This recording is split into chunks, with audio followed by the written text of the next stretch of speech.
Hey guys, welcome back to round two of estimating a population proportion or confidence intervals for a population proportion.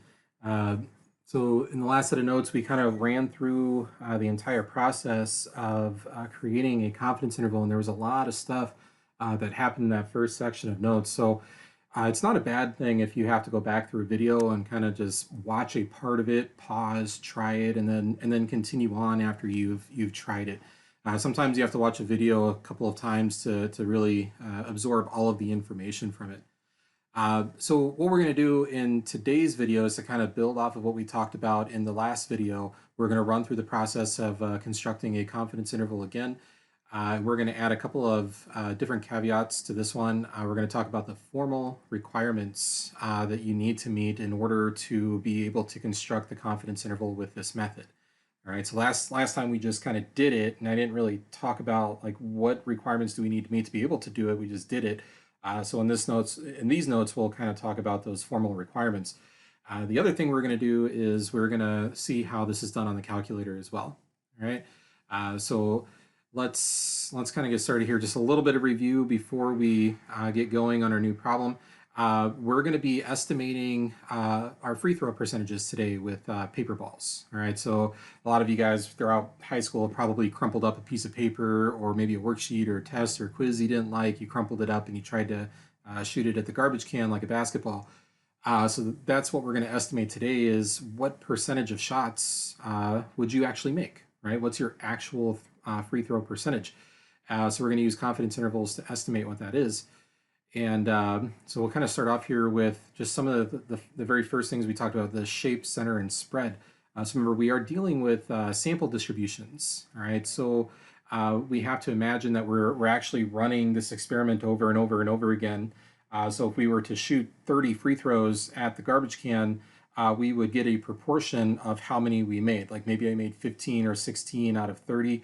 And then if I shot another 30, I would get a different number that I made. If I shot another 30, I would get another different proportion.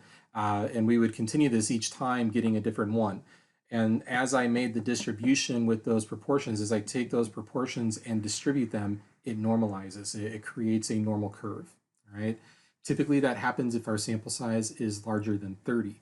Now, there's going to be one little thing that we add to this here in just a couple of minutes, so I'll talk about this again in a few minutes when we talk about this sample size and what it has to be. But we know that from our discussion on sampling distributions, we want that sample size to be larger than 30, right? The center, we talked about the center.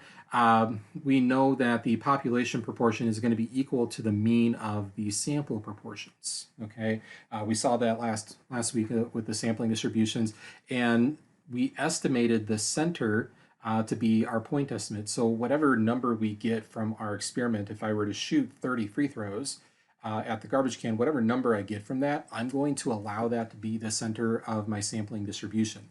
That's why confidence intervals are just a guess. It's not exact. It's an estimate. Okay. If we knew the actual population proportion, we wouldn't be estimating it in the first place. All right. So for the purposes of constructing a confidence interval, we allow the actual population proportion to be replaced with our sample proportion. All right. Once we have our sample proportion, we can use that to calculate the spread. What we learned in the sampling distributions is that as the sample size increases, the dispersion of the sample proportions will decrease based on this formula here. All right, so you want to remember that. And we called that our standard error yesterday in the notes. Okay, and then here is this table again of all the important pieces that we needed for our confidence interval. So this point estimate, again, found very simply by taking the number of successes in our experiment divided by the number of trials. Okay. The standard error, again, we just talked about that with the spread, but we take our sample proportion times its complement, we divide by the sample size, and then we square root. That gives us a standard error. This critical value is the number that tells us how many standard deviations to the right and to the left of the center we need to go to capture 90 or 95% or 80% of our data, whatever the confidence level is. Okay, and that's what I'm going to go to next is this level of confidence. For instance, if we had a level of confidence of let's say 90%, okay, then I could take this 90%, I could subtract it from 1, and I would get 0.1. That would be the area that's left in the tails of our distribution. We would then divide that between the two tails, right? If I took alpha divided by 2 or 0.1 divided by 2, that means each tail would have an area of 0.05. Okay, so I want to know how many standard deviations to the right and to the left I need to go to create those tails of 0.05.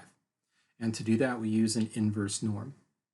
All right, so we do an inverse norm with a 0.05, comma 0, comma 1, and that would give us our critical values.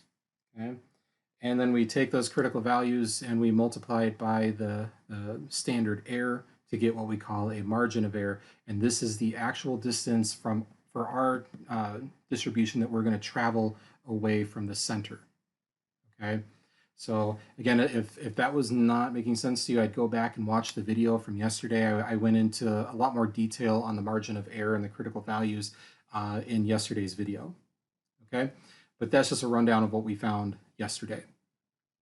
Okay, so here are these formal requirements that we need to abide by. And I'm just going to run through these real quick. This first one is a no-brainer. Almost everything we do in any of the problems that we do for anything to be valid, the sample must be a simple random sample. Right? Inappropriate sampling techniques are the #1 cause of failure for confidence intervals. So when a journalist or a researcher goes live and says, I'm 95% confident that the proportion of COVID-19 patients in the US is blah, blah, blah, and they state that number, people are like, oh my gosh, and then they actually go and look at the research and they start looking at what this researcher did to get that number. And the most common place where research is destroyed is in the way that they took the sample. Right? If they can find a way to show that that sample was not truly random and that there was any bias in it whatsoever, the confidence interval gets thrown out. All right? No one believes it anymore. All right, so #2, the conditions for a binomial experiment must be met, right? So this is for a proportion. So proportions typically deal with situations where there are two categories of outcome, which is what we see here, right? There are two categories of outcomes, success and failure. So if I am shooting a free throw, my categories of outcomes are I either make the free throw or I don't. There has to be a set number of trials, okay? And there is. I'm eventually going to stop shooting free throws. Whenever I stop, that's the number of trials, all right? The trials must be independent. And for this experiment, they are going to be independent. Because I make the first free throw, that has no impact on whether or not I make the second free throw. And the probability of success must remain the same for each trial. No problem. There is a true population proportion out there, right? There is an actual proportion of free throws that I make that is out there. It is not going to change, which means the probability that I make a free throw each time I shoot one is going to remain the same. All right. #3 here, this is probably the most important one that you really need to check. All right, you want to think about these as well, but you really want to make sure you check this one. This is the one where I'm going to try and get you, if you will. But the number of successes and the number of failures must both be above 10. Okay, and then we talked about the sample size before. We said as long as the sample size was above 30, we should normalize, which is true. Okay, but you can still have a little bit of skew if the proportion of success is really, really, really high compared to the proportion of failure. Okay, so sometimes you just have to keep going with your experiment until you have 10 of each to get rid of that skew. I know it's hard to explain without some kind of visualization on it, but for now you'll just have to kind of trust me on this. All right. The other unique part of this is that it's possible to end up with a sample size under 30 here. So for instance, if I have a 50% chance of making a free throw, I could shoot 20 free throws and have 10 makes and 10 misses, and I would satisfy the condition for this confidence interval. So there is also the possibility that I could end up with a sample size of under 30, and that's okay as long as we have at least 10 of each. Okay, so this is really the rule that we need to follow, not necessarily the sample size of at least 30 anymore. Okay, all right. So now to the problem at hand, right? We want to actually estimate our free throw percentage with paper balls at a 95% confidence level. So notice yesterday we did a 90% confidence level. Today we're going to do a 95% confidence level. All right. So at this point, you would go and gather data, and I encourage you to do so. Go have some fun, get a garbage can, wad up some paper, and shoot some free throws. Have your brother or sister, your mom or dad, or somebody record how many you make and how many you miss, and keep on going until you've made at least 10 free throws and missed at least 10 free throws. All right. But for demonstration purposes, I'm going to give you my data after I went and shot some paper free throws today. All right. So this is what happened when I did mine. I shot 45 total baskets, and I made 20 of them. So I made 20 out of 45 shots. All right, so this is really all I need right here to get started on my confidence intervals. So notice I made 20, which means I must have missed 25. So that's both over 10, right? I made more than 10 and I missed more than 10. So we shot plenty of free throws to meet the conditions for our confidence interval here. I also went through all the other conditions for the binomial experiment just a minute ago. So we're good to go. All right, so I'm going to start calculating these important pieces. All right, so to calculate p hat, all right, I'm going to take the 20 free throws that I made. I'm going to divide it by 45, and I'm going to calculate what I got there. And I got 0.44 repeating. And again, feel free to check my numbers. Send me an email if I was wrong. All right, so I got 0.44. I'm going to calculate the standard error next, right? So we got p hat, which is 0.44, and I'm going to carry 4 decimal places here, okay? And I would be careful in MyOpenMath with intermediate rounding, okay? Carry a lot of decimal places to make sure that you get a good accurate number at the end. MyOpenMath can be finicky with the rounding thing. Again, if you feel like you got something wrong because of rounding, send me an email. I'll take a look at it and see if your answer was close. And because I don't like to take off points for rounding, but make sure to just eliminate that problem. Just carry a lot of decimal places until you get to the very end. Okay. Then we're going to do 1 minus 0.444, which is going to be 0.6666 repeating. Okay. And we're going to divide that by our sample size, which in our case was 45. Yours might have been different. I don't know how many free throws you guys shot. Right, and then we're going to square root. Right, so this is the calculation that we're doing. And when I put this into my calculator, I got 0.0741. 0.0741. This is my standard error. All right, the next thing I'm going to do, I'm going to skip over critical values just for a second here, and I'm going to go to the level of confidence. All right, so let's say for our example here, our confidence level is going to be 95%. Okay, so I'm going to do 1 minus 0.95. This gets me this alpha value, which is 0.05. Okay, I'm going to take that 0.05, I'm going to divide it in half. This gives me the area in each tail on the end of the normal distribution. So I'm going to have an area in each tail of 0.05. And I need to figure out where those boundaries for the tails are. So I have to do an inverse norm using that alpha over 2 value. Right? So when I set up my inverse norm here, right, I'm going to put in a 0.025 for my area to the left, comma 0, comma 1 to get my critical value. And if you put that in, you should get plus and minus 1.96. Okay, and there's going to be some more decimals off to the end. I rounded to 2. Again, when you get to MyOpenMath, be careful with the rounding, okay? I'm not being careful in my example here. You will have to be. All right, so now I have my critical value. I have my standard error. And I'm going to go over here and I'm going to calculate my margin of error. So I'm going to take my standard error, which is 0.0741. I'm going to multiply it by my critical value, 1.96. It doesn't matter if you use the positive or negative version of the 1.96 because you're going to get a plus or minus for the margin of error as well. Okay, so when I multiply those two things, I get 0.145.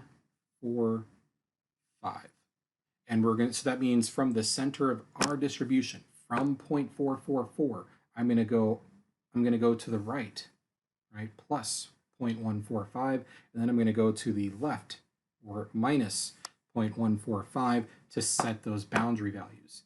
Okay, so this is that critical piece that we need for our confidence interval. All right, so we've calculated all the good stuff. All right, so now we're going to state our margin, or not a margin of error, we're going to state our confidence interval. So I'm going to start with my point estimate. All right, so you get a little recipe down here, right? Take your statistic, or in our case, our point estimate for the proportion, which is going to be 0.44. So I'm going to take that 0.44 and I'm going to do plus or minus the margin of error, which is 0.145. Okay, I always like to start here. And then when I go to the interval, right, interval notation looks like this with a pair of parentheses and the comma in between two values. This is the left side boundary. This is the right side boundary. So to get the left side boundary, I do 0.44 minus 0.145, and you should get a 0.299. And then if I do 0.44 plus 0.145, I'll get 0.589. And then for my inequality, okay, just draw a normal P here.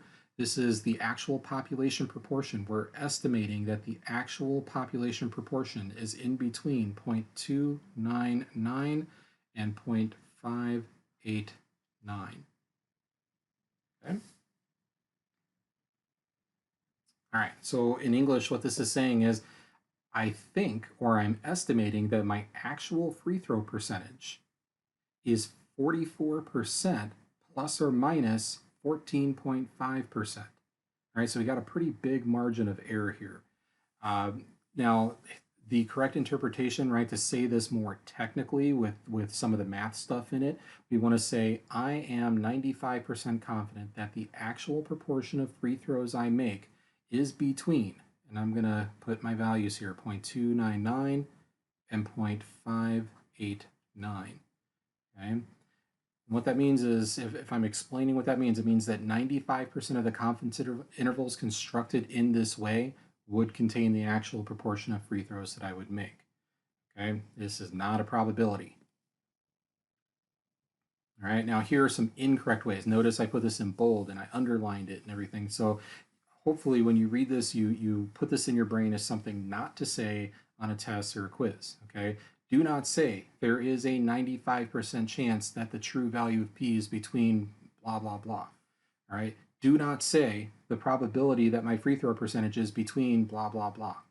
Okay, don't do this. This is bad. No chances, no probabilities.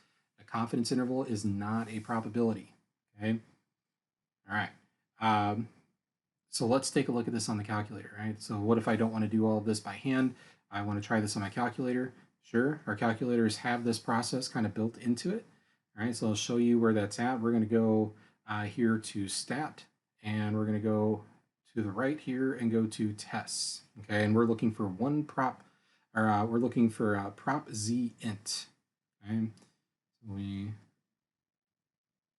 go down here. It's somewhere down here. There it is.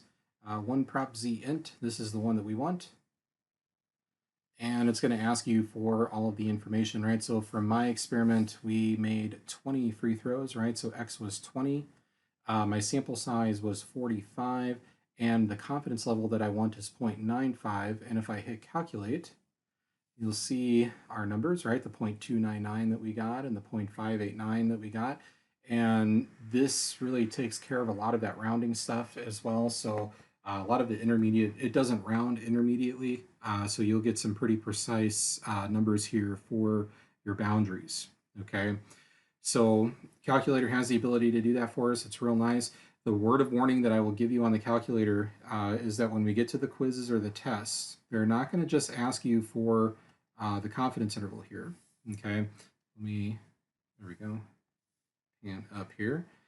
So on the quiz or the test, I might ask you like, what is the standard error or what are the critical values? I might ask you what those are specifically, and the calculator is not going to give those things to you. You could figure out the margin of error from the interval that the calculator gives you. Obviously, the level of confidence is going to be given to you in the problem. So is the stuff that you need for the point estimate. But really, these two values, you're only going to get calculating them by hand or using these methods that you see here. Okay, so just be careful with becoming too reliant on the calculator to do all of the work for you. All right, because there's going to be some things that I'm going to ask you to do. And for sure, at the end here, you're going to have to give me a correct interpretation of that confidence interval. So again, just be careful becoming too reliant on the calculator, but use the calculator as a tool. Maybe you run through it by hand and use the calculator to check your work at the end. That would be a good use for it. Okay. All right. See you in the next video. That's all I got for now. Bye, guys.